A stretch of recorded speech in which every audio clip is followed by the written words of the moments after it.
안녕하세요.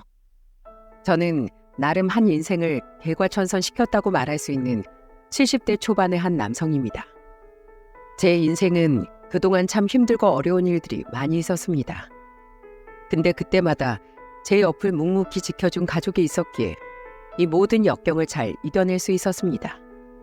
그 힘든 시간들이 있었기에 지금 너무나도 사랑하는 저의 아내와 저의 세 자녀들과 더없이 행복하게 살 수 있는 것 같네요. 그리고 순탄할 것만 같았던 제 자식들의 삶에 한 가지 어려움이 닥친 적이 있었어요. 바로 둘째 놈의 사연인데요. 우리 둘째에게 있었던 사연에 대해 이야기해 보겠습니다. 먼저 제가 세상에서 제일 사랑하고 가장 애틋하게 생각하는 저희 가족에 대해 먼저 소개를 해야 할 것 같네요. 전 저희 부모님을 많이 존경하고 따랐습니다. 하지만 그만큼 또 많이 무서워하기도 했어요. 집안이 엄할 수밖에 없었던 이유는 저희 집이 대대로 나랏일을 하던 집안이었기 때문이었습니다. 할아버지 때부터 나라의 녹을 받으면서 생활을 했기에 그만큼 더 정직하고 엄격하게 살아야 한다는 할아버지의 신념으로 인해 우리 집은 대대로 엄한 집안이었어요. 그리고 그 할아버지의 피를 진하게 물려받은 게 바로 제 아버지였습니다. 아버지는 상당한 가부장적인 분이셨고 제 어머니는 거기에 누구보다도 잘 맞춰진 분이셨죠. 거기다가 성격이 보통 내기가 아니셨기 때문에 동네에서도 아주 유명하셨어요. 어머니는 집안이 부유해서 그 자부심이 대단하신 분이었습니다. 부자인데다 남편이 나란일을 하는 사람이니 그 콧대가 하늘을 찌르는 분이었죠. 제가 너무나 사랑했지만 또 그만큼 사랑하기가 힘든 존재이기도 했어요. 정말 사랑하지만 가까이 하기엔 너무 먼 당신이라는 말이 있잖아요. 제 어머니가 딱 저한테 그런 분이셨답니다. 저는 제 어머니 때문에 다른 게 힘든 게 아니었어요.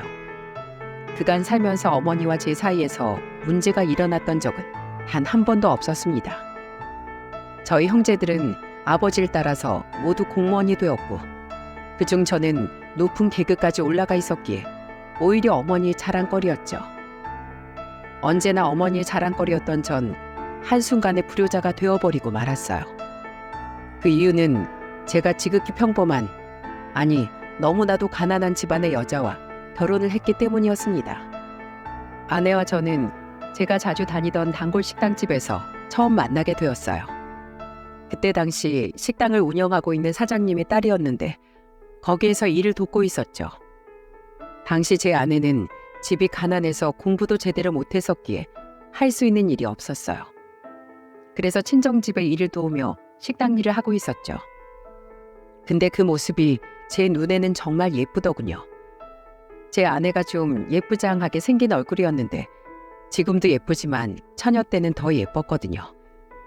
그래서 저 말고도 그 식당에 제 아내를 보기 위해 가는 사내들이 많을 정도였답니다. 저도 그 중에 한 사람이었는데 다른 사내와 좀 다른 점이 있었다면 전 적극적으로 구애를 했다는 거예요. 저 말고도 몇몇은 용기 있게 구애를 하기도 했었는데 그녀의 마음은 제가 차지할 수 있었죠. 전 아내의 얼굴을 보고 첫눈에 반했었지만 점점 겪어보니 얼굴보다도 마음이 더 예쁜 여자였어요. 당시 허영심이 많았던 저희 어머니와 비교가 많이 되었고 어머니를 사랑하면서도 저희 엄마 같은 사람을 만나지 말아야지 라는 생각이 늘 은연중에 있었기 때문에 더더욱 제 아내가 사랑스러워 보였던 것 같습니다. 그래서 연애를 하고 결혼까지 강행을 했었죠. 전 사실 결혼하기 전부터 어머니의 반응이 이미 예상되었기에 걱정을 많이 했습니다. 그래서 미리 아내에게 말을 했었어요. 우리 결혼할 때 어머니가 많이 반대하실지 몰라. 항상 나한테 부잣집 여자 아니면 나란이라는 여자랑 결혼하라고 늘 말씀하셨거든. 근데 난 실제 그런 거 다 필요 없어. 그냥 당신이면 돼. 그러니까 그 역경 다 이겨내고 나랑 결혼해 줄 수 있겠어? 물론이지. 실은 좀 많이 무섭긴 한데 그래도 나 정말 잘해볼 거야. 당신 어머니에게 꼭 인정받을게요. 고마워. 대신 내가 진짜 당신 행복하게 해줄 거야. 당신 힘들지 않게 내가 잘할게. 난 그거면 돼요. 저에게는 아내의 말이 많이 위안이 되었습니다. 그래서 용기 내서 부모님께 아내에 대해 말씀드릴 수 있었죠. 근데 역시나 어머니의 반응은 좋지 않았습니다. 노발대발하면서 역정을 내시더라고요. 하지만 참하고 예의 바른 제 아내를 한눈에 알아본 제 아버지는 바로 허락을 해주셨습니다. 어머니의 반대가 너무나 심해 결혼이 순탄치는 않았지만 그래도 아버지의 지지로 저희는 어렵게 식을 올릴 수 있었어요. 저희는 부모님 집에서 합가해서 같이 살았는데 제 아내를 끔찍하게 싫어했던 제 어머니는 혹독한 시집살이를 시키셨습니다. 제가 옆에서 봐도 심하다 할 정도로 어머니는 시집살이를 심하게 시키셨어요. 당시엔 다들 그랬지만 손빨래 하는데 한겨울에도 손빨래 시키면서 따뜻한 물을 일절 쓰지 못하게 하셨거든요. 그때는 보일러가 제대로 있던 시대가 아니라 뜨거운 물을 쓰기 위해선 늘 미리 물을 끓여서 데워야 했는데 불 아깝다며 그것도 못하게 하셨어요. 그러니 그 추운 겨울에 손빨래 하기가 얼마나 고통스러웠겠습니까? 제가 생각해도 참 고약한 심보더군요. 그런데도 심지어 저희 어머니는 친정이 부유한 집안이었기 때문에 나중엔 집에 세탁기를 들였는데도 불구하고 그 세탁기조차 못 쓰게 하셨죠. 한 번은 제 아내가 아주 추운 겨울날 정말 손빨래 하기가 힘들었는지 새로 들인 세탁기를 쓰고 있었어요. 근데 그걸 발견한 어머니가 이렇게 나오더라고요. 야, 너 지금 뭐해? 이게 지금 너 쓰라고 들여놓은 건 줄 아냐? 어? 어디서 감히 내 허락도 없이 세탁기를 써? 당장 그만 안 둬? 빨리 세탁기 끄란 말이야.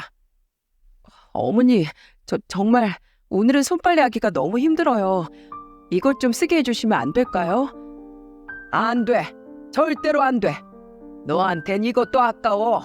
네 손을 써라, 손.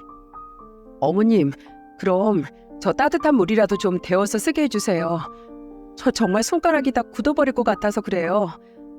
안 된다고 글쎄. 얘가 갑자기 왜 이래? 나 땐 추운 겨울에 내과에서도 그냥 손빨래하고 그랬어. 나도 다 해본 거야. 손 절대로 안 굳으니까 빨리 나가서 손빨래 해. 어서. 네, 어머니. 저는 아내와 엄마의 대화를 듣고는 정말 기겁하는 줄 알았습니다. 아무리 시댁살이가 심하다고 해도 이건 정도가 너무 지나치다는 생각이 들었어요. 그래서 우연히 이 대화를 듣던 제가 바로 어머니에게 가서 단호하게 말씀을 드렸죠. 어머니, 그만하세요. 이 사람 이러다 병나겠어요. 며칠 전에 몸살 때문에 거의 죽다 살아난 거 아시잖아요. 왜 그렇게 이 사람 못 잡아먹어서 안달이신 거예요? 예? 이제 제발 그만 좀 하세요. 이게? 야, 너 지금 누구 편을 드는 거냐? 나 네 엄마야. 배 아파 너 낳았기는 네 엄마라고. 어따 대고 지금 큰 소리를 내, 큰 소리를 내길. 아이고 여봐요 사람들. 내 아들이 엄마 잡아 죽여요. 잡아 죽여. 제가 한 번 대더니 어머니는 뒤로 자빠지면서 난리를 치기 시작하셨습니다. 어머니의 소란에 아버지까지 나오시게 되었죠. 아버지 호통으로 인해 엄마의 소란에 쏙 들어갔고 그날 아버지는 아이 빨래도 다 하지 말라고 하셔서 아내는 그대로 안방으로 들어가 쉴 수 있었습니다. 이런 일들이 비일비재했어요. 오히려 그렇게 한 번 난리통이 난 이후엔 어머니는 더 심하게 아내를 대하곤 했었죠. 그뿐이 아니었어요. 저희 집은 큰 집이었기 때문에 명절이나 제사 때가 되면 늘 저희 집에서 모였었는데 그 음식 준비를 제 아내가 거의 혼자서 준비를 해야 했습니다. 어머니에겐 다른 며느리들도 있었지만 그들 다 부유한 집안의 여식들이었기에 어머니의 예쁨을 받는 터라 굳은 일을 하지 않았어요. 그러니 제 아내만 얼마나 서러웠겠습니까? 그런데도 제 아내는 인상을 거의 찌푸리는 일이 없었어요. 그저 제 어머니한테 늘 웃는 얼굴로 한결같이 대답을 하더군요. 제 아내가 살면서 제일 많이 한 말은 아마도 네 어머니 아마 이 말일 겁니다. 물론 한 번씩 힘이 들면 내색도 하고 그랬었지만 그건 사람인지라 어쩔 수 없는 거였어요. 하지만 거의 대부분 아내는 정말 힘들지 않는 이상 분소리 없이 늘 이렇게 대답하며 묵묵히 그 일들을 해냈었죠. 한 번은 아내가 혼자서 찬물로 설거지를 하고 방에 들어왔는데 손이 다 부르트고 갈라져서 피가 나더라고요. 피로 얼룩진 그 손통을 보면서 제가 눈물이 나서 말했습니다.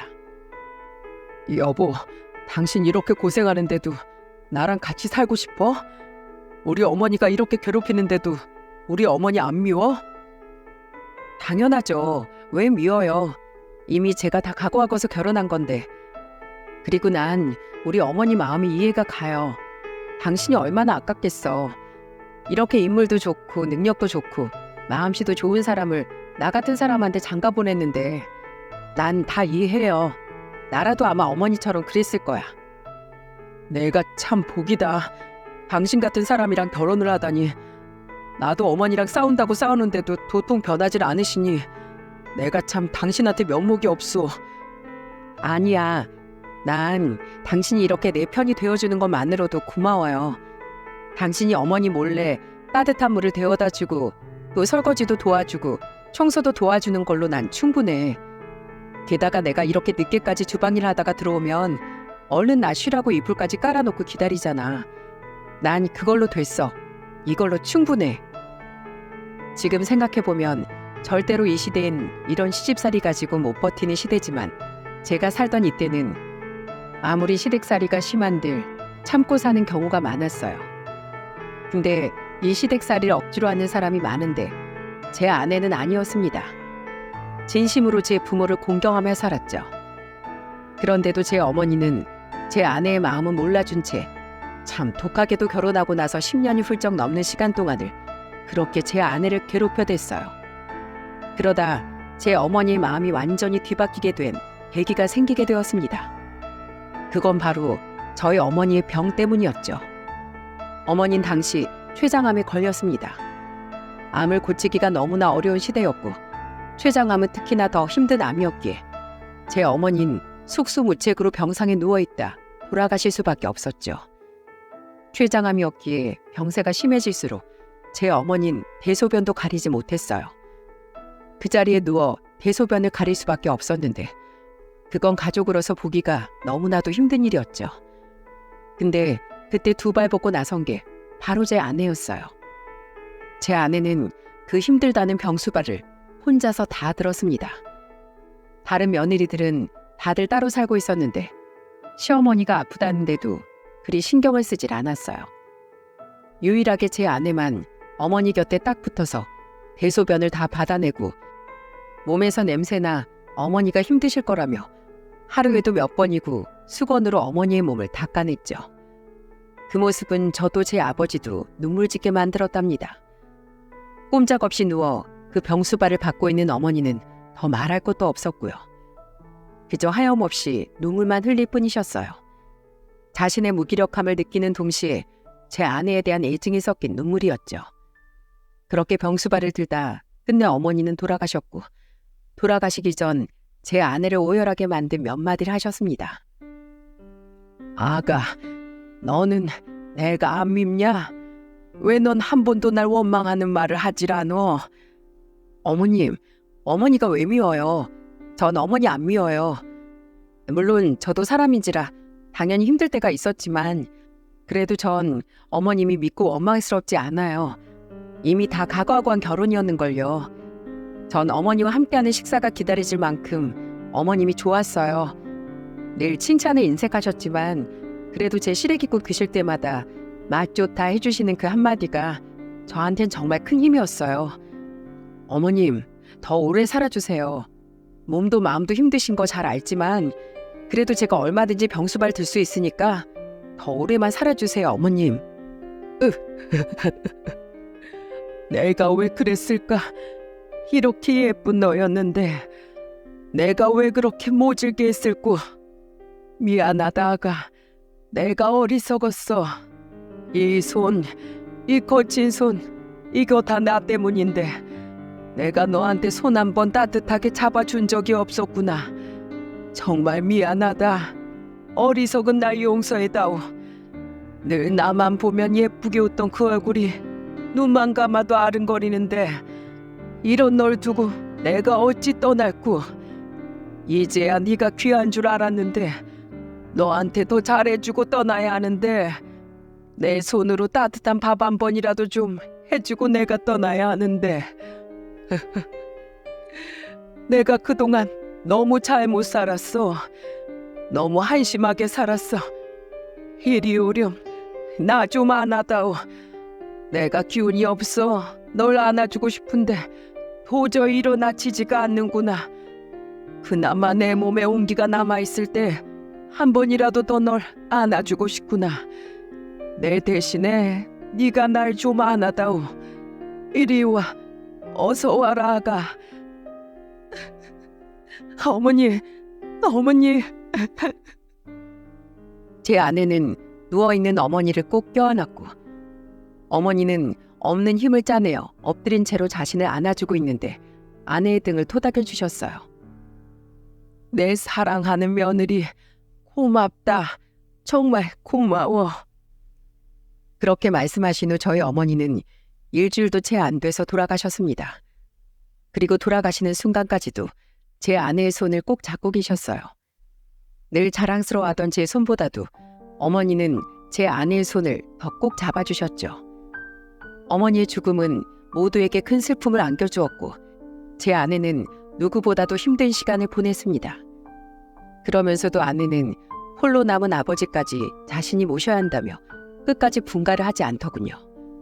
다행인 건지 불행인 건지 모르겠지만 어머니가 돌아가신 후 얼마 안 되어 아버지도 연이어 돌아가셨고 그렇게 아버지까지 잘 보내드리고 나서야 제 아내는 비로소 자유의 몸이 되어 누군가의 며느리가 아닌 오롯이 제 아내, 우리 아이들의 엄마로만 살 수 있었죠. 아버지가 돌아가신 이후엔 아버지가 물려주신 재산으로 새로운 거처에 이사를 할 수 있었고 우리 가족은 더 가까워졌고 더 애틋하게 지냈습니다. 그리고 아내는 그때부터 민물 매운탕 식당을 차려 일을 시작했어요. 그 사이 아이들은 훌륭하게 잘 자라줘서 애들 다 번듯한 직장을 가지게 되었는데 그 중에서도 둘째는 저를 따라서 공무원이 되었습니다. 저는 다른 놈들보다도 둘째가 그렇게 마음이 가더라고요. 물론 내 자식 새끼들은 누구든 다 예쁘고 사랑하지만 둘째 놈은 특히나 더 마음이 갔습니다. 그 이유는 다른 애들보다도 유독 지 엄마 성품을 쏙 닮아서 온순하고 정이 많았기 때문이었죠. 인물도 지 엄마를 제일 많이 닮은 게 둘째였어요. 첫째랑 둘째가 아들이고 셋째가 딸이었는데 딸이 막내보다도 더 지 엄마 얼굴을 쏙 빼다 박은 게 둘째였죠. 어릴 적부터 늘 집안일로 고생하는 지 엄마를 졸졸 따라다니면서 도운 것도 바로 둘째였고요. 저녁이면 학교에서 돌아와 지 엄마 어깨를 주물러주고 할머니 병수발 드는 지 엄마를 따라 할머니 똥 오줌까지 같이 받아낸 것도 둘째였습니다. 한 번은 둘째가 초등학생이었을 때 지 할머니에게서 지 엄마를 제일 많이 구출해 준 것도 둘째 놈이었어요. 한 번은 제 아내가 실수로 그릇을 깬 적이 있었는데 그때도 어머니가 아내를 지나치게 혼낸 적이 있었습니다. 야, 이 닭대가리야. 네가 지금 살림을 한 게 얼만데 아직도 그릇을 깨먹어 깨먹길. 너 이게 얼마나 귀한 그릇인 줄 알아? 이건 지금 어디 나가도 못하는 건데 이제 어쩔 거야? 어쩔 거냐고. 당시 아버지는 마실 나가고 안 계셨기 때문에 어머니 마음 놓고 큰 소리로 아내에게 호통을 치셨어요. 저는 저희 부부 방에 있다가 무슨 일인가 싶어서 얼른 나가서 수습을 하려는데 저보다도 한 발 빠른 놈이 있었습니다. 네, 맞아요. 바로 둘째 놈입니다. 둘째는 엄마 실수에 또 할머니가 호통을 치자 지 할머니 앞을 딱 막아서더라고요. 그 작은 놈이 두 팔 벌려서 지 엄마 할머니 사이를 가로막으면서 이렇게 말을 합디다. 할머니, 왜 엄마한테 또 소리 질러요? 엄마한테 소리 지르지 마요. 할머니 미워요. 왜 맨날 엄마 힘들게 해요? 우리 엄마 불쌍해요. 할머니 미워. 할머니 싫어요. 엄마한테 그러지 마요. 할아버지한테 다 잃을 거예요? 소리 지르지 마요. 얘가 왜 이래? 얼른 안 비켜? 이 엄마가 잘못했잖아 지금. 그리고 어디서 버릇없이 할머니 앞을 가로막아? 당장 안 비켜? 싫어요. 저리 가요. 저리 가. 할머니 미워요. 엄마한테 오지 마요. 저리 가. 제 어머니가 둘째 놈을 나무라며 본인 앞에서 비키게 하기 위해 가까이 가려고 하자 둘째는 지 엄마를 위협하려고 할머니가 다가가는 줄 알았는지 급기야는 조망만한 주먹으로 지 할머니를 퍽퍽 치기 시작했습니다. 퍽퍽. 아야, 아니 얘가 왜 이래? 야, 왜 이래? 할미 아파. 아이고 아파. 오지 마. 할머니 오지 마. 저리 가. 엄마한테 오지 마. 할머니 미워. 엄마한테 그러지 말아요. 아빠, 할머니 오지 말라고 해요. 빨리요. 어머니는 둘째 손자가 경기를 일으킬 정도로 자기를 퍽퍽 쳐대며 거부하니까 순간 많이 당황해 하셨습니다. 저 역시도 너무나 놀랐기에 얼른 가서 둘째를 들쳐안아 진정시켰어요. 괜찮아 영광아. 아빠가 왔잖아. 할머니 들어가실 거야. 방으로 들어가실 거니까 진정해. 괜찮아 아들. 아무 일도 없어. 할머니 엄마한테 뭐라 안 하시고 이제 들어가실 거야. 울지 마. 그만해. 할머니 그렇게 때리면 못 쓰는 거야. 이제 괜찮으니까 진정해 아들. 어머니 오늘은 그만하시고 얼른 들어가세요. 영광이가 많이 놀란 것 같습니다. 그리고 어머니도 이제 제발 적당히 좀 하세요.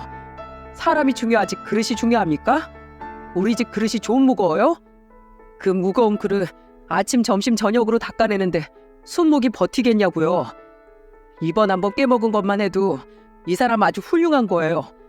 안 다친 게 어딥니까? 제발 좀 그만하시고 들어가세요. 예? 이제 저도 아주 지긋지긋해요. 자꾸 이러면 저 나가 살 거니까 그렇게 아세요. 저는 큰 소리로 호통치며 말했고 어머니는 입도 뻥끗 못하시고는 그대로 안방으로 들어갈 수밖에 없었습니다. 그날은 잔뜩 흥분에 힘들어하는 둘째 놈을 품에 꼭 껴안고 잤습니다. 그 얼굴에 얼룩진 눈물을 보는데 마음이 참으로 아프더군요. 거기에 둘째가 안쓰러워 몇 시간이고 등을 토닥여주던 제 아내의 손길을 보면서 당장 이 집을 나가야겠다는 생각까지 했습니다.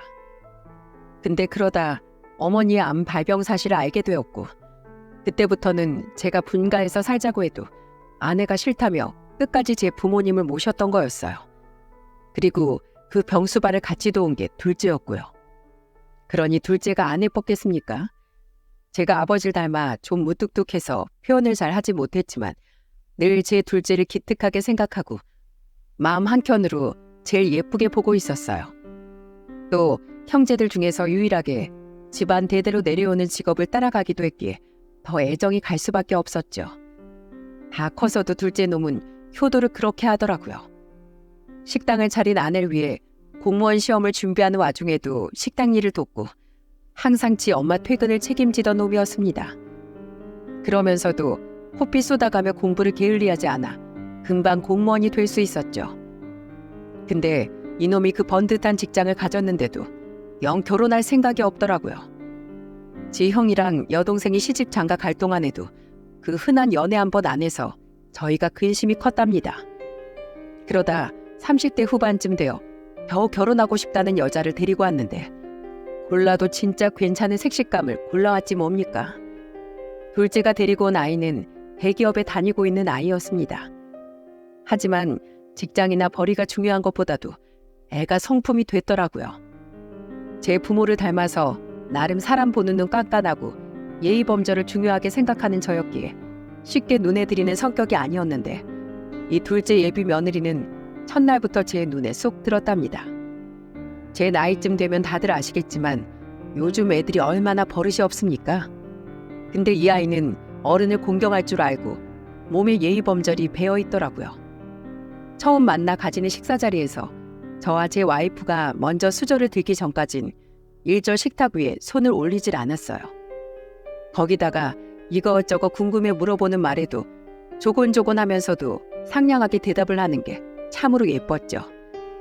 우리 애랑 둘이서 살면 조용히 보기 좋게 잘 살겠구나 싶을 만큼 조신했습니다. 누가 봐도 딱 내 아들 색식감이었죠. 그래서 저희 부부는 바로 결혼을 허락했고 상견례까지 가지게 되었습니다. 근데 거기에서 때 아닌 복병을 만나게 될 줄 누가 알았겠습니까?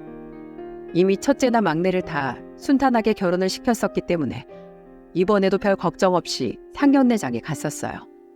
상견례장엔 저희가 먼저 가서 기다리고 있었고 사돈 쪽에서 좀 늦게 왔는데 오자마자 미안하다는 소리 하나 없이 그 바깥 사돈이 다짜고짜 이런 말을 묻더군요. 내가 그대가 아드님한테 들어보니까 지금 민물 매운탕집을 운영하고 계시다고요. 장사는 잘 됩니까? 저는 간단한 인사치레도 없이 무리하게 묻는 이 양반은 대체 뭔가 싶었어요. 무리하기 짝이 없는 질문을 받으면서 눈에는 눈, 이에는 이로 대해주고 싶었지만 채통을 지키기 위해 정중하게 대답을 했죠. 예, 제 집사람이 음식 솜씨가 좋아서 장사는 곧잘 되고 있습니다. 입 까다로운 저희 어머니도 이 사람이 해주는 매운탕만큼은 아주 맛있게 잡수셨거든요. 참, 그럽니까? 그래도 그 생선 장사 좀 해가지고 돈이 얼마나 된다고? 통장에 돈은 좀 모여 있어요? 얼마나 있습니까? 예? 사돈, 좀 무례하시네요. 그런 질문 하시는 이유가 뭔가요?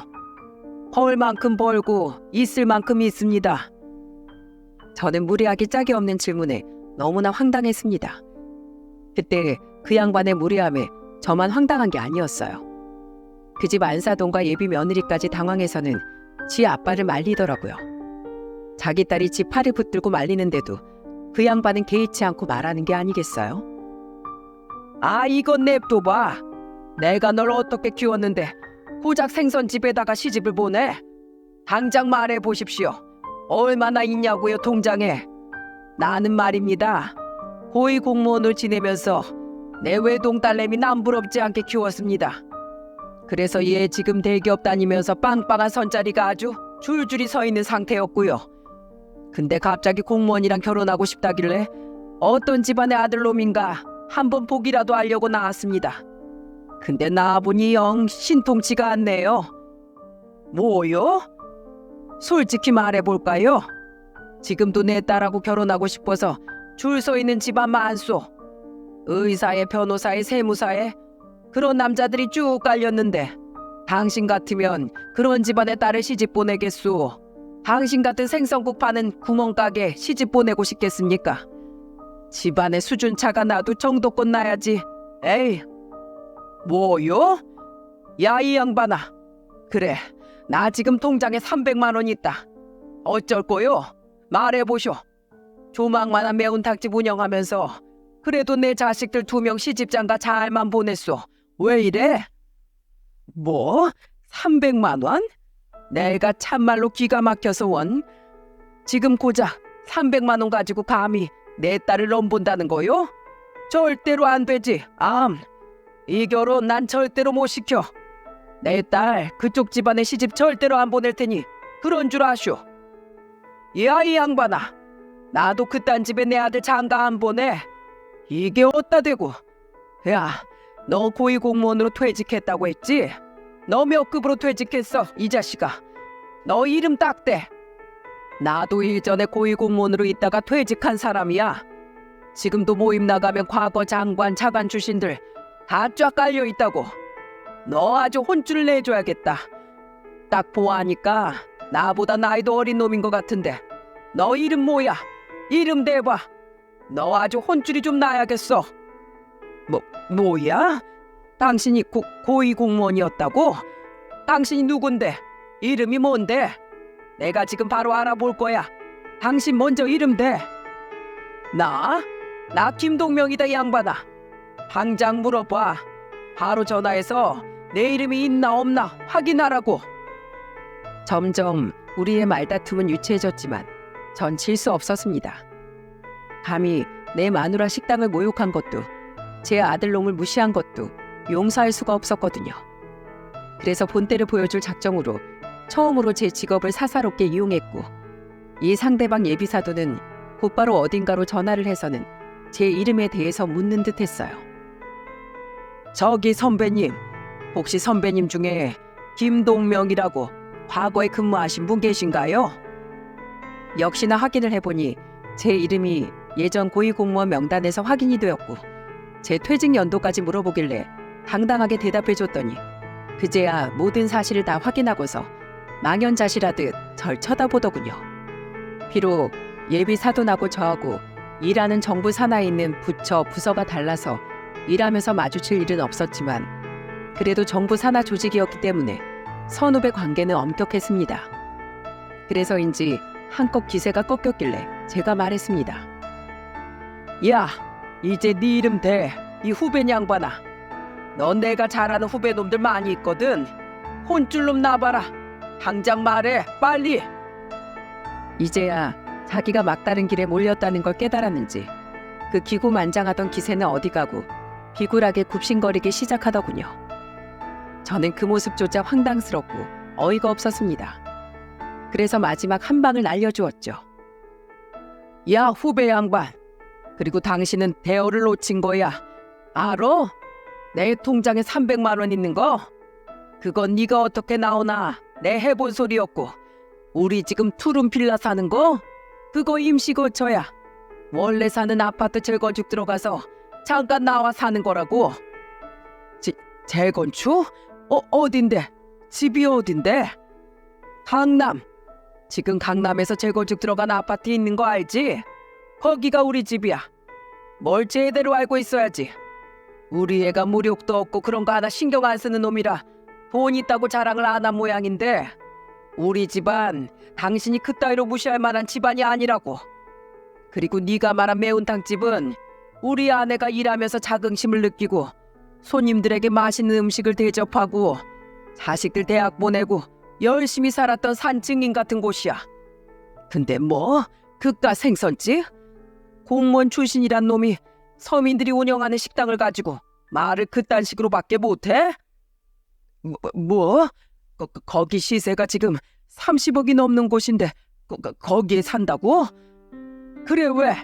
이제 와서 좀 배 아프냐? 이제 보니 아까워 죽겠지? 그리고 이 철딱선이 없는 후배 양반아, 이 결혼 내가 못 시켜? 너같이 개념 없는 놈한테 내 귀한 아들 줄 것 같냐? 앞으로 내 아들 근처에 얼씬대기만 해봐. 그땐 진짜로 내 지인들한테 전화 돌려서 당신 가만 안 둘 줄 알아. 저는 호통을 쳐놓고는 그 자리에서 아들과 아내를 데리고 나와버렸습니다. 제가 그 상견례장을 빠져나오는 동안 예비 며느리는 울고불고 짜면서 절 못 가게 말렸지만 전 너무 화가 난 나머지 다 뿌리치고 나왔네요.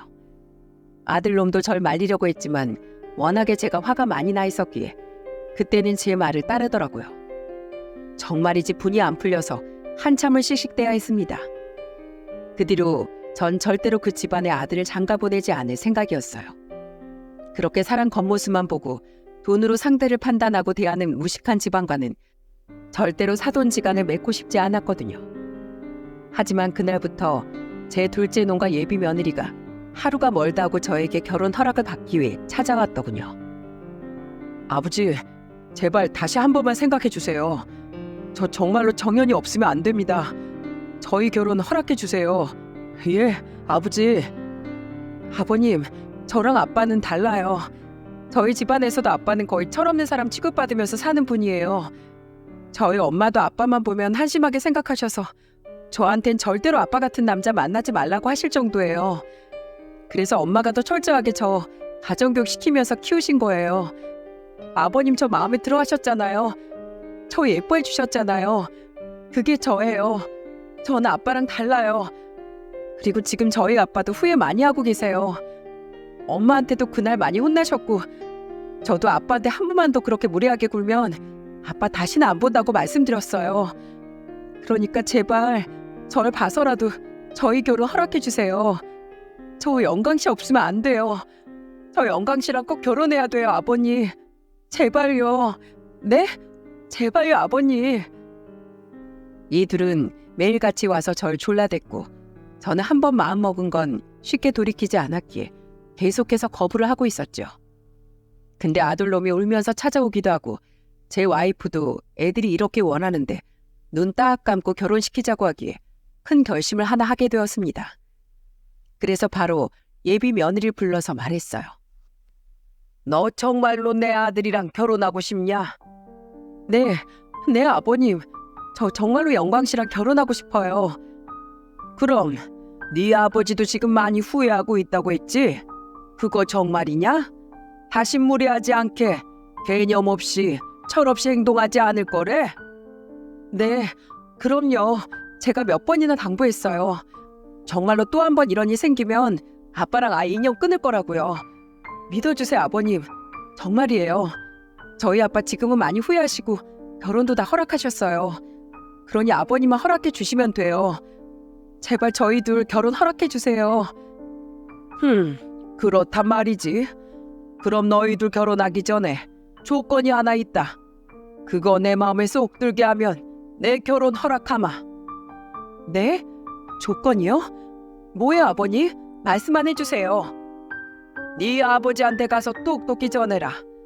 내 아들이랑 자네 결혼시키고 싶으면 이번 주말부터 시작해서 내가 그만 나오라고 할 때까지 주말엔 항상 우리 매운탕 집으로 출근하라고 해. 네? 매운탕 집으로 출근이요? 그리고 제가 아니라 제 아빠가요? 그래, 사돈들 분들을 깔보고 무시한 대가 치러야지. 공무원이었던 니네 아빤 평생 책상머리에 앉아서 일을 했으니 일반 서민들이 어떻게 일을 하는지 얼마나 고된지 아직 모르실 게다. 그래서 그걸 몸소 실천해주고 싶어서 그래. 상견례에서 우리가 그 수모를 당했는데 외상값은 받아야 하지 않겠니? 싫으면 말고. 아니에요, 아버님. 말씀드릴게요. 어떻게 해서든 출근하시게 할게요. 기회 주셔서 감사합니다. 정말 감사합니다, 아버님. 예비 며느린 저의 제안에 당황을 많이 한 듯했지만 이내 얼른 대답하고는 바로 자기네 집으로 갔습니다. 그리고 그 집안 사돈은 정말로 제 아들놈과 본인 딸을 결혼시킬 생각이었는지 매운탕 집으로 그 주 토요일에 출근을 하더군요. 그리고 저는 첫날 출근하는 그 양반을 보고는 우스운 걸 참느라 혼이 났습니다. 왜냐면 식당에 출근하는 양반이 각진 양복에 뾰족한 구두를 쫙 빼입고 온 게 아니겠습니까? 저랑 제 와이프는 그 꼴을 보니 우스워서 웃음을 참을 수가 없더라고요. 사돈, 저 왔습니다. 그간 안녕하셨지요? 그래요. 잘 지냈습니다. 근데 지금 복장이 그게 뭡니까? 내가 여기 출근하라고 했지 뭐 선거 유세하러 오라고 했습니까? 무슨 양복을 그렇게 쫙 빼입고 와요? 그 꼴을 해가지고 어디 식당에서 일하겠습니까? 제가 출근 복장은 항상 이래서 갈아입고 올까요? 예, 당장 갈아입고 오세요. 마침 여기 식당 아주머니들이 여벌로 두고 입는 옷들이 있으니까 일단 오늘은 그거라도 입어요. 여보, 사돈 일복 좀 챙겨드려. 네. 그렇게 해서 사돈은 아내가 꺼내준 옷으로 갈아입었는데 그 모습도 우스꽝스러워서 겨우겨우 웃음을 참아야 했습니다. 아내가 꺼내준 옷은 바로 몸빼 냉장고 바지에 목이 다 늘어난 티였거든요. 영락없는 시골 촌놈 복장에 한참을 웃음을 참아야 했지만 그래도 그것까지 참아내는 걸 보니 진짜로 내 아들이랑 결혼시킬 마음은 있나 보다 싶었죠. 하지만 그렇게 호락호락한 제가 아니었습니다. 옷을 갈아입고 나오자마자 저는 일단 설거지부터 시켰어요. 자, 식당 일이라곤 한 번도 해본 적 없을 테니 홀은 나올 생각하지도 말고 주방에 들어가서 설거지부터 하시오. 막내들은 원래 설거지부터 하는 게 기본이야. 그리고 내가 지금은 사돈으로 부르는 게 아니고 후배로서 부른 거니까 말 놓겠네. 이의 없지? 네. 그럼요. 편하게 부려먹어 주십시오.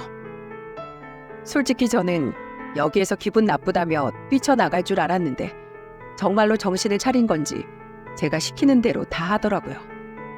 오히려 작정하고 부려먹을 생각이었는데 너무 순순히 따라오니 솔직히 속으로 좀 놀라웠습니다. 그리고 생각보다도 열심히 하더군요. 근데 역시나 이런 일을 처음 해본 사람인지 실수가 잦았어요. 가지고 온 그릇을 싱크대로 쏟는 게 아니라 바닥에 쏟아버린다든지, 물을 한참 동안 틀어놓고 설거지를 하는 통에 주방 바닥을 물바다로 만들어 놓는다든지, 또 집에서도 설거지 한 번 안 하던 양반이었는지 그릇 닦는 게 영 시원치가 않더라고요. 물론 식기세척기가 있었지만 그래도 어느 정도 손빠르게 그릇들을 치워야 했는데 그게 안 되더군요. 이 사람아, 지금 바빠 죽겠는데 설거지 그렇게 느려 터지게 하면 어쩌자는 거야? 그리고 그릇이 죄다 안 깨지는 것들이라 다행이지 사기 그릇이면 어쩔 뻔했어? 뭔 놈의 싱크대에 구멍이 뚫렸나? 그릇들이 싱크대로 안 들어가고 왜 바닥으로 떨어지냔 말이야. 똑바로 안 해? 사돈, 저 허리가 너무 아픕니다. 이런 일 처음 해보는데 정말 너무 어려워요. 정말이지 너무 힘듭니다, 사돈. 그럼 뭐 돈이 쉽게 벌리는 줄 알았어? 사무실에서 서류나 몇 장 넘겨가면서 보면 그게 일 다 하는 건 줄 알았지? 당신 말이야, 고위 공무원직 하면서 국민들이 어떻게 사는지 생각은 해봤어? 돌아보긴 했냔 말이야. 다들 이렇게 살아. 우리 국민들은 평생을 이렇게 사는 사람도 있어. 근데 자넨 지금 고작 몇 시간 가지고 그렇게 죽는 소리를 해? 아, 빨리빨리 다시 설거지해. 예, 예, 알았습니다. 아내는 저더러 적당히 하라고 저러다 도망가겠다면서 말렸지만 전 이번에 제대로 알려주고 싶었습니다. 우리 국민들 중엔 단 한 사람도 무시할 만한 사람이 없고 다들 힘들게 돈 벌어먹고 산다는 걸 알려주고 싶었어요. 이건 제 할아버지 때부터 늘 저에게 입버릇처럼 말해주시던 거였고 아버지도 마찬가지였습니다. 그래서 이참에 제대로 한번 가르쳐주고 싶어서 더 혹독하게 했네요. 물론 여기에서 굴복하지 않으면 그런 못돼 처먹은 개념 없는 집안에 내 아들을 장가 보낼 생각도 없었고요. 근데 의외로 저의 이런 혹독한 대우에도 잘 버티고 끝까지 하더라고요. 허리도 아프고 자존심도 상할 건데 참 의아할 정도였습니다. 그래서 전 그날 밤 9시에 식당 일을 모두 마감하고 제가 또 한 번 불러세웠습니다. 어이 후배, 오늘은 나랑 술 한잔 함세. 예? 아, 예, 사돈, 그렇게 하시죠. 아내는 우리 술상만 차려주고서 퇴근을 했고 저와 사돈만 둘이 남아 이야기를 하게 되었습니다. 오늘 하루 우리 식당에서 일하면서 뭘 느꼈는가? 예, 그게 사돈이 힘들게 돈 벌고 계시는구나 싶었습니다. 그렇지? 돈 버는 게 여간 힘든 게 아니지. 근데 그 힘든 일을 왜 꾸역꾸역 했는가? 안 하고 그냥 도망가도 됐을 텐데. 제가 여기서 도망가 버리면 제 딸이랑 결혼 못하게 한다고 하셨는데 어찌 그럽니까? 제 딸이 저한테 신신당부를 했어요. 어떻게든 버티라고. 저 때문에 파토난 결혼 무조건 책임지라고. 그만큼 제 딸이 영광이를 많이 좋아하는 것 같더라고요. 영광이랑 결혼 못하면 제 얼굴 다시는 안 본다길래 그래서 꾹 참고 있습니다. 그리고 제 아내도 정연이 파혼하면 평생 벽에 똥칠할 때까지 혼자 살라고 협박하길래 저도 어쩔 수 없이 등 떠밀려서 나온 거나 마찬가지였죠. 단순히 자네 딸만 생각하고 그런 게야? 난 자네가 이번 기회에 다른 것도 좀 느꼈으면 했는데 말이야. 사돈 의도가 뭔지 압니다. 처음에 몰랐지만 나중에 가니까 알겠더라고요. 우리 국민들이 얼마나 힘들게 또 치열하게 사는지 알게 해주고 싶으셨던 게죠. 예, 사실은 저 몰랐습니다. 아니, 알려고 하지도 않았었죠. 전 그저 좋은 집안에서 태어나 좋은 환경에서 공부만 하다가 대학까지 나오고 공무원이 되었으니까요. 그저 탄탄대로만 걸어왔던 저였는데 뭐 그런 거 알 턱이 있었겠습니까? 근데 사돈 덕분에 이번에 많이 배웠습니다. 자네 혹시 서울 버스비가 얼만 줄 아는가? 버스비 2,000원 아닌가요? 에휴, 그럼 지하철 요금은? 솔직히 타본 지가 너무 오래돼서 잘 모르겠습니다. 그게 문제일세. 버스비는 1,200원, 택시 기본 요금은 4,800원일세. 이렇게 사람 사는 물정을 모르는구만. 그러니 자기보다 못 사는 사람들을 하대하고 무시라는 거지. 그리고 요즘 최저시급이 얼만지는 아나? 자세히는 모릅니다, 사돈. 9,620원일세. 자네가 오늘 9시간 일했으니 정확히 86,580원. 자, 밖에 나. 이게 뭡니까? 자네 일당일세. 오늘 허리가 끊어질 정도로 일해서 자네가 번 돈 말일세. 어때? 이 돈 받고 평생을 일할 수 있겠나? 아유, 아니요. 저는 못합니다. 너무 힘들어서 절대 못합니다. 이제 알았지? 자네 안 사돈 될 사람인 내 아낸 평생을 이렇게 일을 했네. 우리 자식들을 위해서. 근데 자네가 생선국 판다고 무시했지 않은가? 내 아내뿐만 아니라 대한민국 국민 대부분이 이렇게 힘들고 치열하게 산단 말일세. 그러니 내가 부탁함세. 절대로 사람을 얕잡아 보거나 깔보지 마로. 자네가 그러면 자네 가족들이 욕먹는 거야. 꼭 명심하게. 네, 맞습니다, 사돈. 정말로 좋은 깨달음을 주셨어요. 그동안 제가 많이 부족했었다는 거 이번 일 통해서 톡톡히 깨달았네요. 감사합니다. 정말로 진심으로 감사합니다. 그래, 알면 된 거야. 그리고 이 정도로 해서 깨달을 만한 그릇이라면 나도 마음 놓고 내 아들 장가 보낼 수 있겠네. 그리고 내 자네보다 나이가 7살이 많고 이 결혼 시킬지 말지 고민되어 말을 낳았지만 지금부턴 똑같이 존대하겠네. 아니, 존대하겠습니다, 사돈. 사돈, 우리 자식들 결혼시키고 남은 세월 잘 지내봅시다. 우리 며느리 정연이도 제가 책임지고 예뻐해 드릴게요. 그러니 우리 아들도 잘 부탁드립니다. 사돈, 감사합니다. 허허, 우리 사돈 맺은 기념으로 짠합시다. 그렇게 그날로 저희는 사돈이 되기로 했고 결혼은 속사포로 진행되어 5개월 만에 둘은 결혼을 할 수 있었습니다. 진짜 웃기게도 그 결혼식장에서도 사돈은 웃음을 놓치지 않고 주더라고요. 안사돈도 가만히 잘 있는데 그 바깥 사돈이 펑펑 우는 게 아니겠어요? 그 모습을 보면서 저희 가족이나 하객들이나 짠하게 보면서도 또 한편으론 웃기기도 했습니다. 이게 딸을 가진 모든 아버지들의 마음이 아닐까 싶기도 했고요. 이후 저와 바깥 사돈은 그 뒤로 돈독해져서 가끔씩 둘이 만나 술친구로 지내고 있습니다. 막상 친해지다 보니 오히려 제가 배울 점도 많더군요.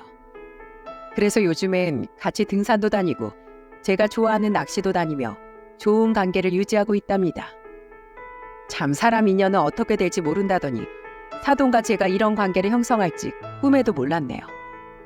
이걸 끝으로 제 사연을 마무리하도록 하겠습니다. 여러분, 우리는 국민으로서 또 누군가의 부모로서 또 자식으로서 책임을 다하고 내 위치를 잘 지켜야 하지 않겠습니까? 무심코 내뱉은 한마디가 가정을 깨트릴 수도 있고 또 상처를 받을 수 있고 오해를 받을 수도 있습니다. 우리 모두 상처보다는 따뜻한 위로와 안아줄 줄 아는 포용력이 있다면 우리 대한민국은 더욱 아름다운 나라가 되지 않을까요? 앞으로 부디 내 위치가 무엇인지, 내가 해야 할 일이 무엇인지를 잘 알고 목적에 맞게 사는 저와 청취자 여러분들이 되었으면 좋겠습니다. 제 긴 사연 들어주셔서 정말 감사합니다.